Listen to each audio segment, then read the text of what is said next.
3 months after the rescue, Captain Sarah Chun stood in the observation deck of Luna Station, watching Earth turn slowly below her. The blue marble that had once been humanity's entire universe now seemed impossibly small compared to the galaxy they had discovered, but it was still home, and according to the alien delegates currently in conference rooms throughout the station, it was the most remarkable world any of them had ever encountered. "Captain Chun," a musical voice said behind her. "The council session is ready to begin." Chun turned to see Harmony of Deepwaters, the Kalari delegate who had become her unofficial liaison with the Galactic Council. The tall, blue-skinned alien had recovered completely from the injuries sustained during the Cascade Plague, and now served as Earth's primary contact with a civilization that spanned thousands of worlds. "Thank you, Harmony. Are the other delegates ready?" "As ready as anyone can be for this discussion," Harmony replied, her large dark eyes reflecting what Chun had learned to recognize as amusement. The council has never faced a situation quite like this before. They walked together through the corridors of Luna Station, past humans and aliens working side by side on projects that would have been science fiction just months before. The sight still amazed Chun, beings from dozens of different worlds, all collaborating on technologies that could benefit everyone. The council chamber had been hastily converted from a cargo bay, but it served its purpose. Representatives from 43 different species sat in a rough circle, their varied forms creating a rainbow of colors, shapes, and sizes. Some breathed different atmospheric mixes, requiring environmental suits. Others communicated through patterns of light or electromagnetic fields, but all of them were there to discuss the same thing: what to do about humanity. Chun took her seat next to Admiral Morrison, who had arrived from Earth 2 weeks earlier to oversee humanity's first interstellar diplomatic mission. At 73, Morrison was old enough to remember when the idea of aliens was pure fantasy. Now he was negotiating trade agreements with beings from other star systems. "The session will come to order," announced Speaker of Truths, a crystalline entity that served as the council's current moderator. Its voice resonated through harmonics that the universal translators rendered as formal and ancient. "We are gathered to discuss the formal recognition of the species known as humans, originating from the world designated Earth, Sol System. Orion Arm, initial contact was established 3 standard months ago during the Kalari vessel emergency." Murmurs filled the chamber, or the alien equivalent of murmurs, ranging from musical tones to flashing light patterns. "Before we proceed," Speaker of Truths continued, "let us review what our scientists have confirmed about this species and their world." A holographic display activated in the center of the chamber, showing Earth in all its varied glory. Chun heard several sharp intakes of breath. "Or their alien equivalents, from species seeing her. World for the first time. The world Earth exhibits. Gravitational force 1.7 times the galactic. Average," the speaker announced. "Atmospheric pressure at sea level exceeds safe parameters for 68% of known species. Oxygen concentration would be toxic to 34% of council races. The planet's magnetic field fluctuates violently, allowing dangerous stellar radiation to reach the surface." The display zoomed in to show Earth's weather patterns: massive hurricanes, thunderstorms with lightning that could power cities, tornadoes that could level forests. Weather systems generate kinetic energies equivalent to multiple fusion bombs. Seismic activity reshapes the planet's surface regularly. The planet hosts multiple biomes ranging from frozen wastelands to environments where water reaches boiling temperatures naturally. A delegate from the Ethereal Collective, beings of pure energy who existed in specialized containment fields, spoke up. "How did intelligence evolve in such conditions? Our models suggest sapience should be impossible on such a world." Chun stood to answer. "With respect, delegate, your models may not account for what such conditions create. Yes, our world is dangerous, but it taught us to work together, to solve problems, to never give up when faced with impossible odds." "But the violence," interjected Thoughtful Moss, a plant-based intelligence from the verdant worlds. "Our analysis of your history shows constant warfare, competition, destruction." Admiral Morrison rose. That's true. We've fought wars. We've made mistakes. But we've also learned from them. Every disaster on Earth taught us something. Every challenge made us stronger. Harmony of Deep Waters requested permission to speak. If I may, honored delegates, I witnessed these humans in action. When we were dying from the Cascade Plague, when our own medical science had failed, they succeeded with what we considered primitive technology. How? Asked Seeker of Patterns, a mathematical entity that existed as geometric shapes. Our analysis indicates their medical technology is approximately 400 years behind galactic standards.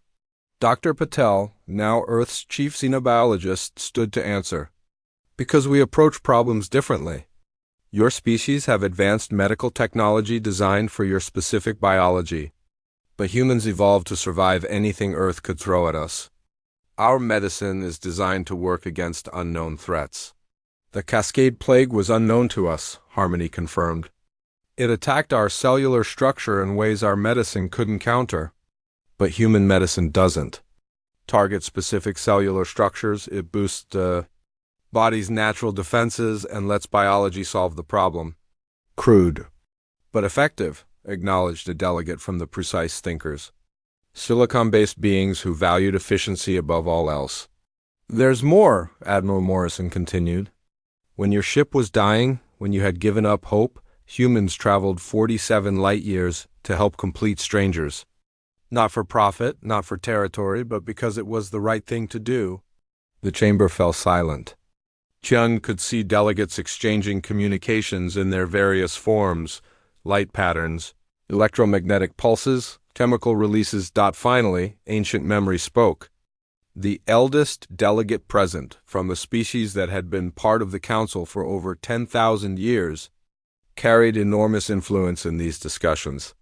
In all our history, Ancient Memory said, its voice carrying the weight of millennia, we have never encountered a species that evolved under such hostile conditions while retaining empathy for others.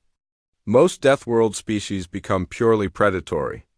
They expand through conquest and domination. Humans expand through cooperation, Chun said firmly. Yes, we're capable of violence when necessary. But we prefer to build rather than destroy. Demonstrate, challenged Sharp Edge of Reason, a crystalline being known for skepticism. Your species has been in contact with us for 3 months. What have you built? Admiral Morrison smiled. Perhaps Speaker of Truths would care to present the medical research results? The chamber's attention turned to the crystalline moderator, who activated a new holographic display.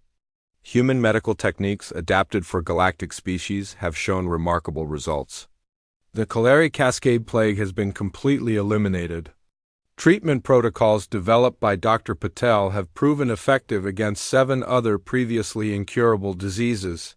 Furthermore, the speaker continued, human engineering principles have improved efficiency in 17 different technologies.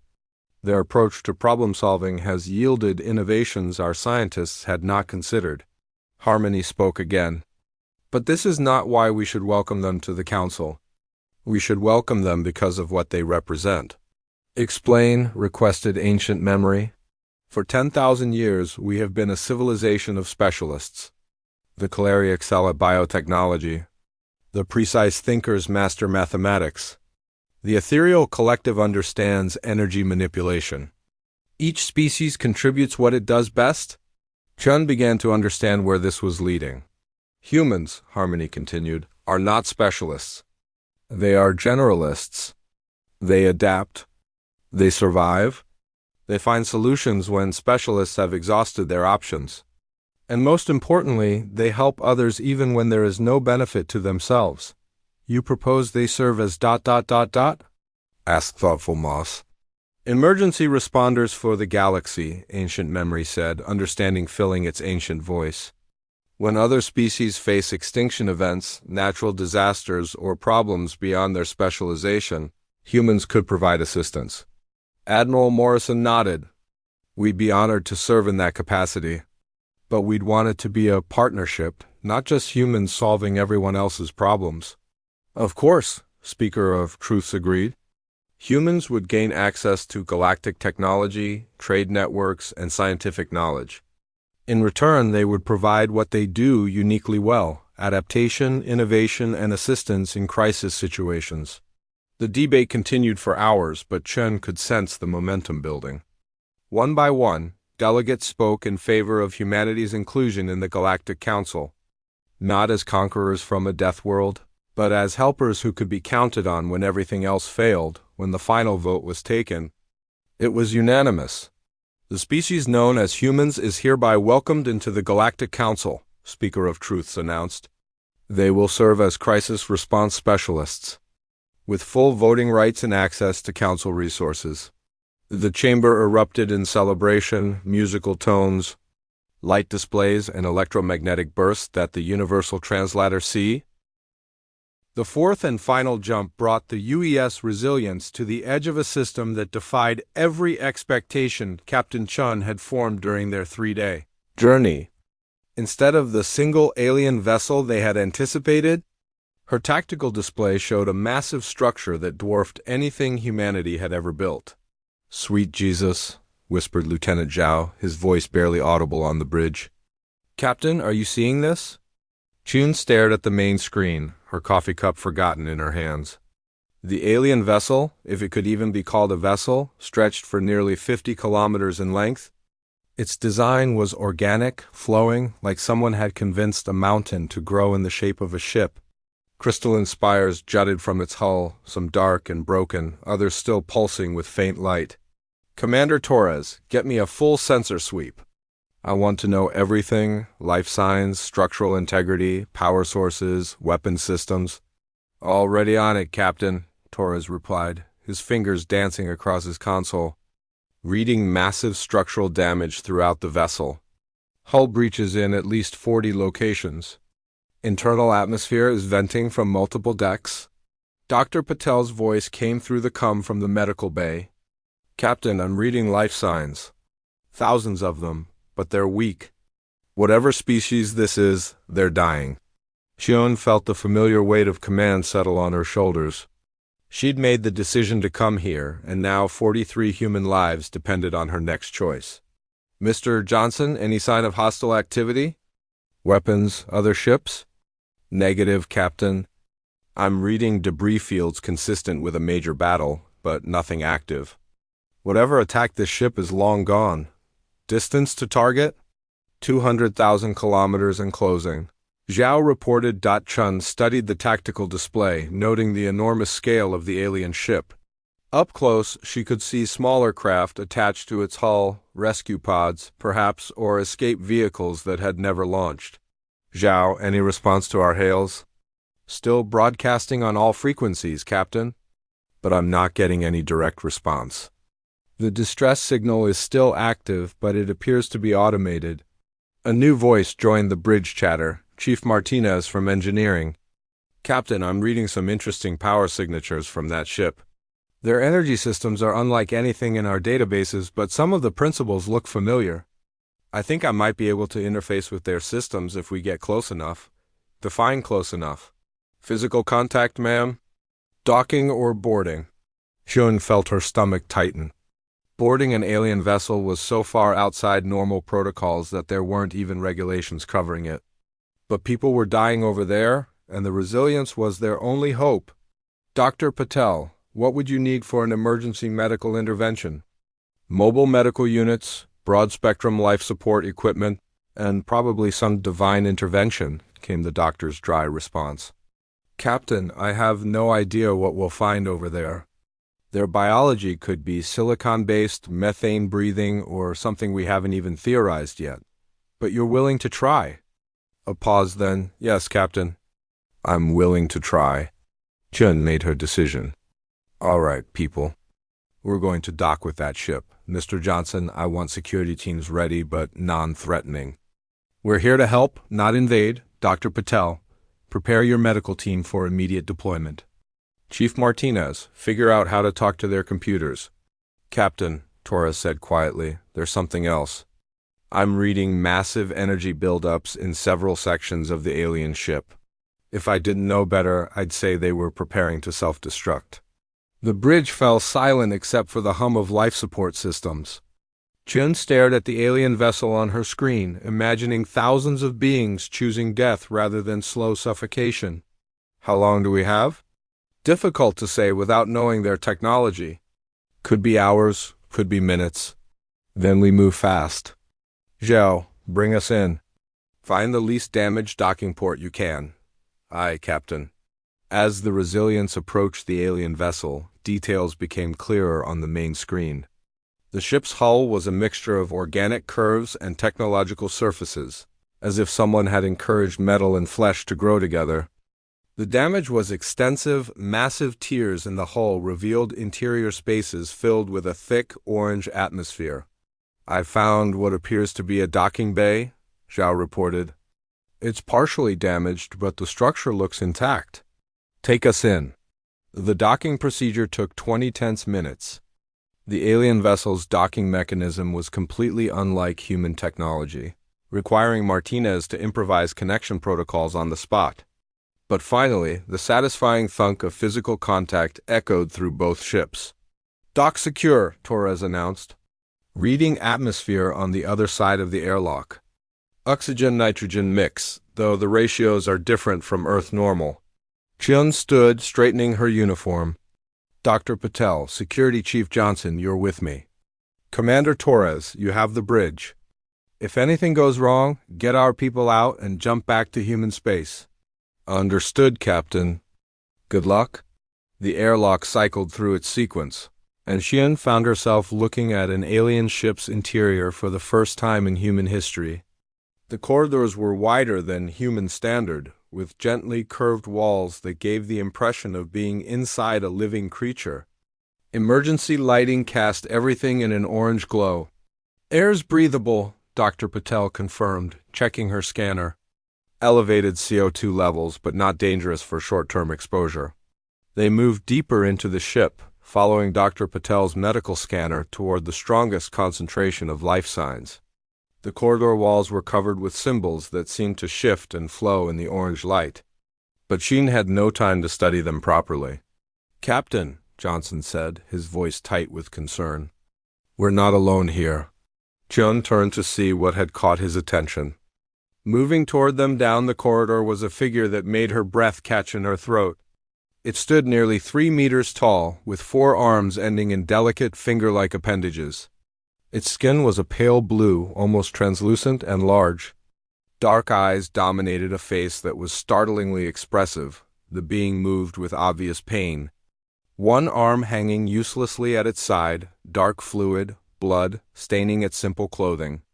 But despite its injuries, it approached them with what could only be described as hope. It began to speak.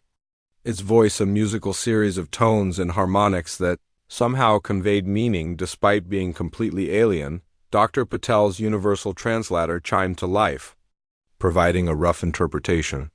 Help. Needed. Many dying? You came. Jun stepped forward slowly, her hands visible and empty. We received your distress call. We're here to help. The alien's large eyes grew even larger, if that was possible. It spoke again, more rapidly this time. Not ... expected. Small ones. From dangerous world? You came ... impossible ... dangerous world? Chun asked. But the alien was already gesturing for them to follow. They moved through corridors filled with evidence of catastrophe. Emergency bulkheads had sealed off damaged sections, but the destruction was massive. Finally, they reached what appeared to be a medical bay, and Chin's heart sank. Hundreds of the tall blue beings lay on treatment tables, their translucent skin pale and their breathing labored. Many bore signs of terrible injuries, burns, lacerations, and what appeared to be radiation damage. Dr. Patel immediately began scanning the nearest patient. Captain, this is beyond anything I've ever seen. Their biology is more complex than I anticipated, but there are similarities to human physiology. I think I can help some of them. The alien who had guided them spoke to several others, their musical language filling the medical bay with urgent harmonies. Chen found herself understanding more as the universal translator adapted to their speech patterns. You are from the Deathworld, one of the aliens said, looking at Chun with what appeared to be amazement. The Forbidden System. None travel to the Death World. None survive the Death World. Death World? Chun asked. You mean Earth? The alien's expression, as much as she could read it, seemed to convey surprise. Earth ... yes. The world of impossible gravity, toxic atmosphere, deadly radiation from its star. The world where nothing intelligent should live. Chun felt a chill of understanding. To these beings, Earth wasn't just another planet, it was considered uninhabitable, a place where life shouldn't exist. How many of you are injured? She asked, changing the subject. 11,437 still live, but not for long. Our ship dies, our power fails, our air grows thin. Dr. Patel looked up from her scanner. Captain, I can stabilize many of these patients, but I'll need help. And we'll need to get them off this ship if it's going to self-destruct. Chun activated her comm unit. Commander Torres, we have wounded aliens who need immediate evacuation. How much space do we have? Medical bay can handle maybe 50 patients, Captain. If we convert cargo holds and use emergency life support, maybe 200 total. Sheen looked around the medical bay, counting hundreds of injured beings. It wasn't enough. Not nearly enough, but then she had an idea. Chief Martinez, you said you might be able to interface with their systems? Working on it now, Captain. Their computer architecture is strange, but I think I can access basic functions. Can you stop the self-destruct sequence? Give me 20 minutes and I'll find out. 20 minutes they might not have? Chun made another command decision. Dr. Patel, start with the most critically injured. Get tea. Captain Sarah Chun was finishing her third cup of coffee when the long-range sensors aboard the UES Resilience picked up something impossible. The signal was weak, barely registering above the cosmic background radiation. But it was there, structured, artificial, and most importantly, it was a distress call. Commander Torres. You need to see this, called out Lieutenant Zhao from the communications station. His voice carried that particular tone that made experienced spacers pay attention. Torres pushed himself up from his chair in the small mess hall where he'd been reviewing supply manifests. The Resilience was 3 months into a routine survey mission in the outer rim of human space, cataloging asteroids and checking for potential mining sites. Nothing exciting ever happened out here, which was exactly how most of the crew liked it, but as Torres looked at the scrolling data on Zhao's screen, his coffee grew cold in his hands. How long has this been broadcasting? Torres asked, his weathered face creasing with concentration. Best guess? 6 months, maybe longer. The signal's been degrading as it travels. Origin point is approximately 47 light-years from our current position, well outside human space. Torres whistled low. 47 light-years was at the very edge of their jump drive's range, assuming they could make multiple hops and find suitable refueling points along the way. But more concerning was what Zhao had just confirmed. This wasn't human technology. Have you run it through the translation matrix? Working on it now, sir? But the mathematical portions are coming through clearly. Universal distress frequencies, emergency beacon protocols. Whatever sent this knows about interstellar communication standards. Captain Chun appeared at Torres's shoulder, having heard the commotion from her ready room. At 38, she was young for a deep space command, but her crew trusted her completely. She'd earned that trust during the Titan Station incident 2 years ago, when her quick thinking had saved 300 lives. Talk to me, people. What are we looking at? Zhao turned his screen so both officers could see. Alien distress call, Captain. Definitely non-human origin. The signal contains what appears to be location data, ship specifications, and casualty reports. June felt her stomach tighten. Casualties? How many? If I'm reading this correctly, ma'am, approximately 12,000 individuals. And the numbers keep climbing. The bridge fell silent except for the quiet hum of life support systems. June stared at the incomprehensible alien symbols scrolling across the screen, but the mathematical data told a clear story. Somewhere out there, people were dying. Commander Torres, signal the crew. I want department heads in the conference room in 10 minutes. She paused, looking at the star chart displaying their current position relative to the distress signal's origin. And send a priority message to Earth Command. Full sensor logs, everything we've got. Aye, Captain. Should I prepare a jump plot to the source? Chun hesitated.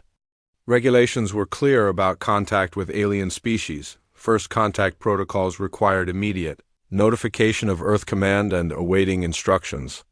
But regulations had been written by people sitting safely on Earth, not by spacers facing an emergency 47 light-years from home. Not yet. Let's hear what the department heads have to say first. 20 minutes later, Chun sat at the head of the small conference table, looking at the faces of her senior staff. Chief Engineer Martinez, a stocky woman with grease permanently embedded under her fingernails. Dr. Patel, the ship's medical officer, young but brilliant. Security Chief Johnson, a former Marine whose calm demeanor hid a sharp, tactical mind. And Torres, her trusted second-in-command. You've all seen the data, Chun began. I want on assessments. Can we reach them? Martinez spoke first. Technically, yes. But it won't be easy. We'd need to make 3 jumps minimum, probably 4 to be safe. Each jump depletes our fuel reserves significantly.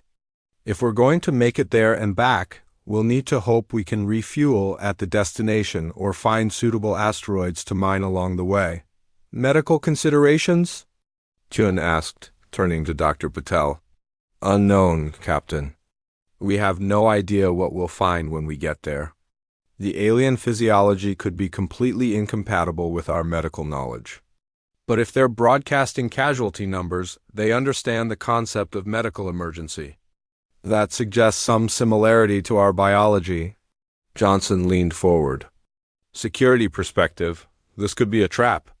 An alien species luring human ships into a vulnerable position. We know nothing about their capabilities or intentions. Torres nodded thoughtfully. On the other hand, if this is genuine, we could be looking at first contact with an alien civilization. The implications for humanity would be enormous. Chun absorbed their input, staring at the star chart displayed on the conference room wall. The signal's origin point pulsed with a red marker, seeming to grow brighter as she watched. There's something else to consider, she said finally. Earth Command's response time. Even if we sent our message at light speed, it would take weeks to reach Earth and weeks more for instructions to come back. By then, whatever's happening out there will be long over. Assuming anyone's still alive, Martinez added grimly. The room fell quiet again. Chun could hear the subtle vibrations of the ship around them, the reassuring sounds of a healthy vessel operating in the vacuum of space. Somewhere out there, another ship was dying. Captain, Dr. Patel said quietly, I took an oath to help those in need, regardless of their species or origin. If there are people out there who need medical assistance, then as a doctor, my duty is clear. Johnson shifted uncomfortably. With respect, Doc, your oath doesn't extend to potentially endangering this entire crew. Doesn't it? Chun asked. When did we stop being explorers? When did we decide that human safety was worth more than any other sentient life? Torres cleared his throat. Captain, may I speak freely? Always. We're not just talking about a rescue mission. We're talking about potentially the most significant moment in human history. First contact with an alien civilization. If we turn away now, if we let fear override our duty to help others, what does that say about humanity? Chun stood and walked to the wall display, studying the tactical information. The Resilience was a sturdy ship, built for long-range surveying and equipped with the best technology humanity had to offer. But it was designed for exploration, not combat. Chief Martinez, what would you need to make this work?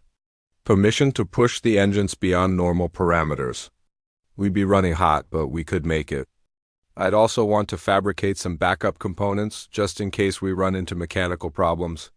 Dr. Patel, medical preparedness? I'd need to research everything we know about potential alien biology. Prepare broad-spectrum medications and treatments. It would be mostly guesswork, but it's better than nothing. Mr. Johnson, defensive preparations? The security chief's expression was grim. Full weapons check, emergency protocols, evacuation procedures. I want to approach any alien vessel with extreme caution. Chun returned to her seat, looking at each of her officers in turn. These people had followed her through dangerous situations before. They trusted her judgment, but this decision would affect more than just their careers. I want everyone to understand what we're considering here. This isn't a routine mission. We could be flying into a combat zone or a plague ship or something we can't even imagine. Some of us might not make it home. Torres met her eyes. Captain, respectfully, that's true of every mission we undertake. Space is dangerous. But this is why we're out here. This is what exploration means. Chun felt the weight of command settle on her shoulders like a familiar burden. She thought about the regulations, about the safe choice of waiting for Earth Command's instructions. Then she thought about 12,000 casualties and counting, about the courage it had taken for an alien species to broadcast a distress call into the unknown. Very well. We're going. She stood, her decision made. Chief Martinez, begin preparations for extended jump sequences. Dr. Patel. Start researching alien biology scenarios. Mr. Johnson. Prepare defensive protocols, but remember, we're going there to help, not to fight. And Commander Torres, plot our course. We leave in 6 hours. As her officers filed out to begin preparations, Chun remained alone in the conference room, staring at the red marker on the star chart. In 6 hours, the U's resilience would jump deeper into unknown space than any human ship had ever traveled. They would answer a call for help from a species they'd never met, for reasons they didn't fully understand, and somehow, Chun knew that nothing would ever be the same. The next few hours passed in a blur of activity. The ship hummed with purpose as every department worked to prepare for the journey ahead. Martinez and her engineering team ran diagnostics on the jump drive, calibrating it for the long sequence of hops they'd need to make. Dr. Patel buried herself in medical databases, trying to anticipate the challenges of treating unknown alien injuries. Johnson's security team checked weapon systems and emergency procedures. Chun found herself making rounds through the ship, checking on her crew's progress and gauging their morale. The Resilience carried a complement of 43 people, and each one of them was volunteering for a mission that could end their lives. "Captain," called Ensign Williams from the communications station, "we're receiving a response from Earth Command.